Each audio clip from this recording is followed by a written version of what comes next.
This week, the House passed a sweeping election reform and voting rights act, but the bill faces a steep climb in the Senate.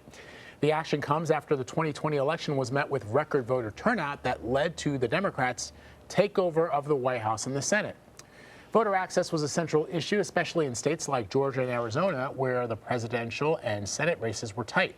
For more on what's next for the People Act, let's bring in Caitlin Huey-Burns. She is CBSN's political reporter. And Adam Brewster is a reporter covering special elections and the midterms for CBS News. So, Caitlin, let's begin with you. What exactly does this bill include?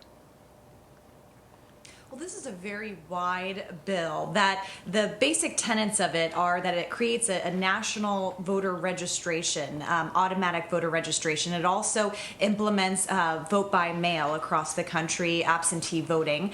It also puts limits on what states can do to eliminate people from their voting rolls. And it also has to do with, it also increases federal funds for election security, but also puts some reforms into the redistricting process. This whole bill is something that Democrats tried to pass in the previous administration, but came against the roadblock of a Republican-led Senate. Now they're facing similar challenges, even though Democrats control the upper chamber. They control it by a very narrow majority, and they would need more support from Republicans in order to pass this in the Senate. But what's really key, and why people say that it's needed now, and why it's kind of front and center at this point, is because we've seen action in the states to change voter laws after the 2020 elections. This week we heard arguments in the Supreme Court focused on a key section of the Voting Rights Act. So this has become something that Democrats and voting rights activists have been really focused on in light of those other efforts. All right, Adam, Republicans are not in favor of this measure at all. This is the party that had been telling us during the last election how flawed the whole system is. You would think they would be in favor of reform. What don't they like about this type of reform? Well, this reform in particular, Anne-Marie, that they have an issue with is they say this amounts to a federal takeover of state-run elections.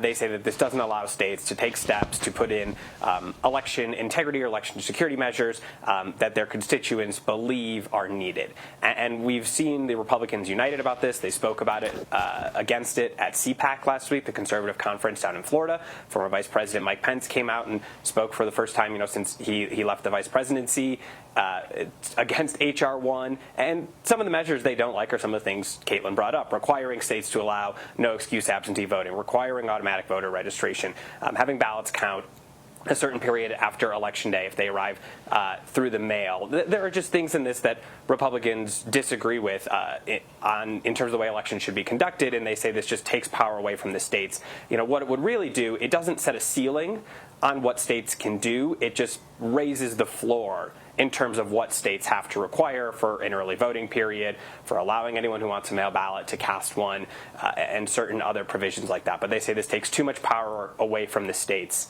to oversee their elections. So, as mentioned in your guys' article, activists are preparing for a fight over the filibuster. Stephen Spalding, the senior counsel for public policy and a senior advisor at Common Cause, says the majority will be faced with a choice: protect voting rights or protect the filibuster rule. So, Caitlin, why does it all come down to those two? Well, Democrats have quickly realized that their power in Washington is extremely limited, considering that they just have 50 seats in the Senate. Of course, Kamala Harris is a tie-breaking vote, but still not the 60 needed to actually pass legislation without it being blocked by the filibuster rules. We interviewed James Clyburn yesterday, who's the whip on the House side, a key ally of President Biden's, and he said, look, Democrats don't actually control this Senate. The filibuster does. So you've seen some lawmakers and activists especially really focus on the filibuster rules, which requires 60 votes to advance legislation, as something to really focus on here. Now, as we're talking about the COVID bill that's going through this week, that's done through a separate process, reconciliation, which we've talked about, which doesn't require 60 votes. But you can't do that for something like a voting rights bill. And so Democrats and activists have said that, in order to pass key priorities that the party has, something has to be done about these Senate rules. Otherwise, there's not going to be the opportunity to actually pass what they want to. But it is also important to note that not all Democrats are united around reforming or abolishing the filibuster. Joe Manchin, of course, is someone to watch, and he says that he is still very much opposed to reforming it. So, Adam, does President Biden play a role here? Is there anything that he could do to push this along? In terms of voting rights, the powers of the presidency are a bit limited. There are some things he can do with requiring federal agencies to be involved in voter registration. There are measures he could take about beefing up cybersecurity in elections and, using his Department of Justice, allocating resources to make sure that voting rights laws are enforced. But once you get past those things, and not that those are insignificant, but it's just limited in what he can do. When it comes to allowing a certain amount of early in-person voting, or allowing access to mail ballots, or requiring automatic or same-day voter registration, or the redistricting reform that H.R. 1 also tackles, those are things that would have to come through legislation. And that's why, you might see some pressure on President Biden to take some actions to at least, show that there is something being done. But most of this needs to be done by legislation. And at the state level, too, right? We've talked a lot about the efforts being done in Republican legislatures on some of the voting restriction laws that they're passing. There are also a lot of laws around the country that deal with expanding voter access that are being passed through, whether that deals with the rights of former prisoners, restoring their voting rights, or whether that deals with changing voter registration laws or allowing more people to vote by mail. That is also happening in states around the country. Let me ask Kate, why is federal legislation so imperative? Last week, we talked to both of you guys about Republican efforts to restrict voting access across the country. Caitlin, would the For the People Act, which is what it's being known as, overrule those proposed laws? Well, in some cases, when it comes to mail-in voting or how states conduct their voter rolls, that could have an impact. But the real concern that people have has to do with the Voting Rights Act and this new proposal that's been around in Congress called the John Lewis Voting Rights Act. And so what that does, that's separate from the bill that we're talking about, that addresses a key provision that was struck down by the Supreme Court in 2013. That said that if your state, that said that states that had a history of discrimination had to get federal approval to change any voting laws. So remember, last week we were talking about these voting proposals changes in Georgia. Georgia was one of those states that before the Supreme Court struck down that ruling, they had to seek federal approval to make any changes to their voting laws. So with that struck down, they can go forward with these proposed changes if they want to, and if they get it passed and signed by their governor.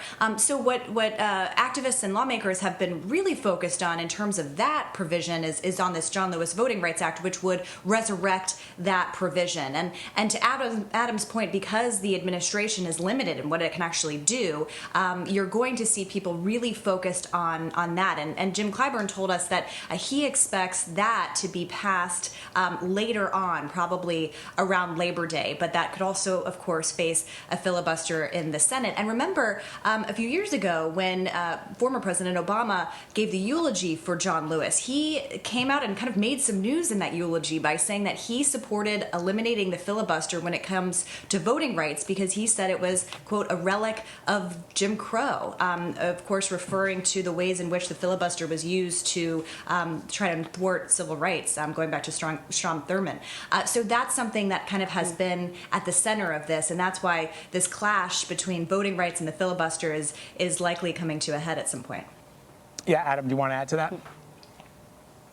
Well, on the filibuster point, the man who's currently in the White House, President Biden, has said that he doesn't support getting rid of the filibuster. The White House press secretary was asked yesterday if he's changed his mind in light of the fact that it could help Democrats pass voting rights legislation, pass economic issues, pass labor laws, all of these things that Democrats want to do and campaigned on. And she said that he has not changed his position. He wants to work with members of both parties. We'll see what happens as this goes on and on. But election this election issue, this issue over voting, this issue over election integrity, both parties are going to be talking about this a lot going into the 2022 midterms. I wouldn't expect this to go anywhere once the calendar flips to 2022. Well, Caitlin, Adam, I'm really glad you guys are on this. Sometimes it's not the sexiest thing to talk about voting rights, but there are changes happening in individual states that, you know, wherever you live, you may not be aware of it until the next election rolls around. So, Caitlin, Adam, thank you very, very much. Thank you. Thank you.